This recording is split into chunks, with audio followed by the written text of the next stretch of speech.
Well, let's go get this one. Here's the one problem we're going to do, but it's going to take forever to explain all this stuff. This is going to be the intro to our new weird world. All right, so we have the limit as x tends towards 0 from the positive side of x raised to the power of x. And just like we did with derivatives, we're going to have to hit things with logs, use our log rules in order to solve things. I'm going to give you probably as much of an abbreviated, shortened version as I can. I'll try and get all the important details in there, but this stuff is freaking weird. So let's get it. Go moving on. Oh, we had the stuff from before.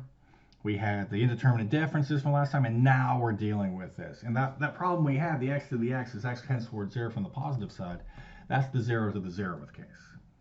Now, we're going to see in subsequent videos, we'll have the infinity to the 0th, and then the really important one here, the 1 to the infinity. And remember, this is not 1 to the infinity. This is limits. They're tending towards this. So we're going to need to do a little bit of algebra first, possibly, when we deal with these. Now, I'm just going to take us down into it. I'm going to show you. Here it comes. Oh, no, oh, no, oh, no. I already got them highlighted. You can see down at the bottom. What the? You know what I mean? Hold on. My dog's starting to bark. Let me tell him to shut up. All right. So I just told them to piss off. I think they're going to shut up. All right. So you can see already highlighted that if, just look over the left-hand side, if the limit is x tends towards a, if we hit our function with a log first and it equals a number, well, we could just take that number and put our answer in right over here. That it is e to the power of that number. Because this is true. Come on, isn't it true? E to the ln of anything is just equal to anything, as long as it's within the domain of the function, of course. Wouldn't that be true? So really all we're trying to do is we're trying to substitute in. We're going to take the natural log, right up here. We're going to take the natural log of the function. The natural log right back here. The natural log of the function. And then we're going to take we'll take the limit of that. We'll take the limit of the natural log of the function. And then once we find that answer, we're going to plug it back in at the very end as the exponent of e. All right, and I'm not going to go too in depth. Probably lose most of you. I want you to see the example. Ooh, shit. I want you to see the examples first. Then we'll see what's up. So let's do ours.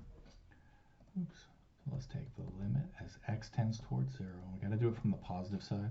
Just because whenever you have the base needs to be positive, or you don't have a continuous function. So let's go get this thing. And we're like, well, dude, I think maybe if we could do this, that we could state it just right back here. Isn't this, our function's f of x.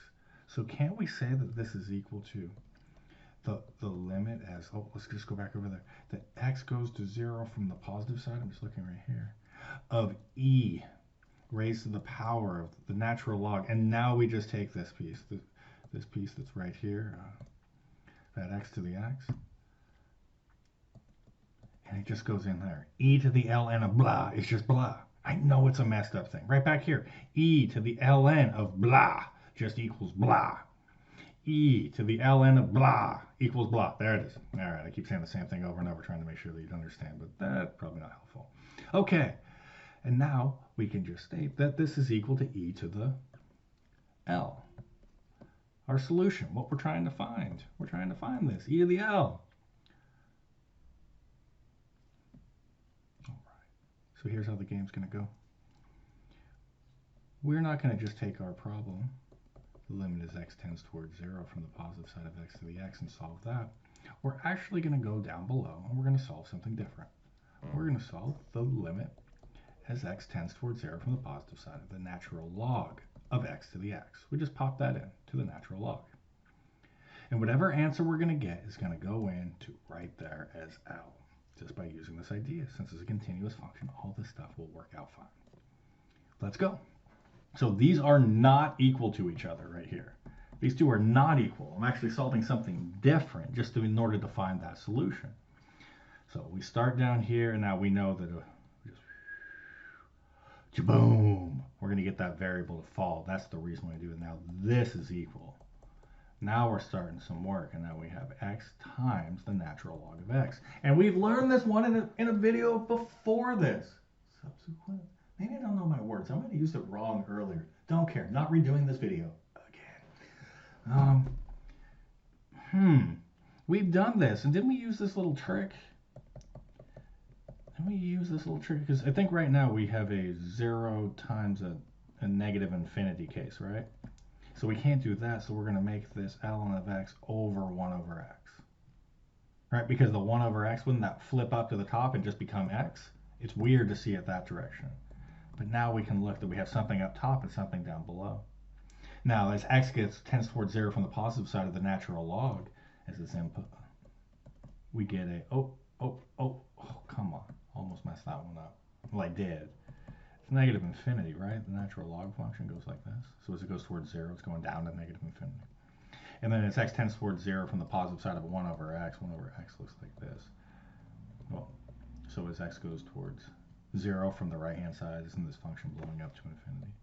So we got an infinity over infinity case. It doesn't matter if the sides don't match. L'Hopital's, here we go. LH, buddy. Limit as x tends towards 0 from the positive side, the derivative of ln of x is equal to 1 over x. The derivative of 1 over x is equal to negative 1 over x squared. If I'm going too quick, go watch the older videos. Limit as x tends towards 0 from the positive side. This is going to flip up and just become negative x. We pop that in, we're going to get negative 0, which is equal to 0. So is that our solution? Are we happy? Do we go home? Absolutely freaking not. That is the exponent of the solution to our problem. That's this thing. Going, hey, pop me into there. The solution is going to be e to the power of 0, which is equal to 1. And there is the solution for our problem. The limit as x tends towards 0 of x to the x is equal to 1. Weird. 0 to the 0 power is equal to 1. You learned something new today. Maybe you already knew that. What do I know? Oh, if you struggle to understand that, you and everybody else has ever learned this damn thing, and I'm probably not the best at teaching it. This is rough. This is some of the stuff I imagine your tutors will also tell you. Give yourself a little bit of a break on it. It takes some practice. I think it's by Calc 2 you start to understand this pretty well. Right now you want to fake it till you make it. So do your best, and I will see you in another video.